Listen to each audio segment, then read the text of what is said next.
Let's talk about friendships for a minute. Here's how you know if someone's your friend. A, you can tell them bad news and they'll listen. They won't tell you why, you know, you're stupid and why that bad thing happened to you and how something worse happened to them once and, you know, derail the whole conversation. You can actually tell them bad news and they'll listen. So that's a good thing. And then this is a weirder thing. You can tell them good news and they'll help you celebrate. And that's a really good way of deciding who you should have around you, because if you have someone around you, you know, something good happens to you and you're kind of afraid to even admit it because, you know, God, something good happened to you. It's like, you let that be known and it'll certainly be taken away. So, you know, you come out and you sort of tell someone half-heartedly that something good happened to you and they give you a whack and then talk about, you know, the great thing that happened to them 3 years ago, or worse, the great thing that happened to someone that they knew 3 years ago. You know, it's like, go away from that person. They're not helpful to you, and they're not helpful to themselves either. And so you want to surround yourself, you got to think about this.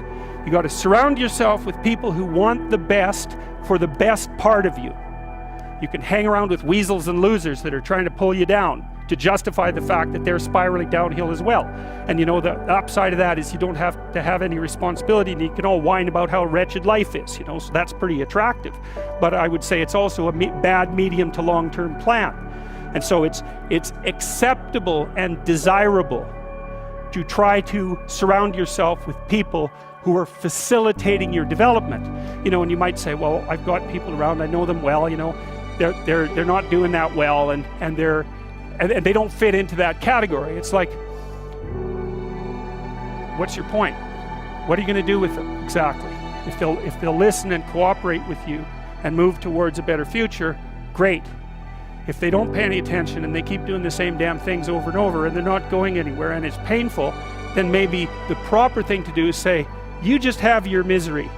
I'll go off and have my life. And maybe you'll wake up at some point in the future and think that's a better way of being. Because just putting up with it is, well, they call that enabling, right? You put up with that sort of behavior, you're providing tacit consent for it and even tacit approval. It's like, it's a bad idea. You have, I would say, both the right and the responsibility to surround yourself with people who are good for the best part of you.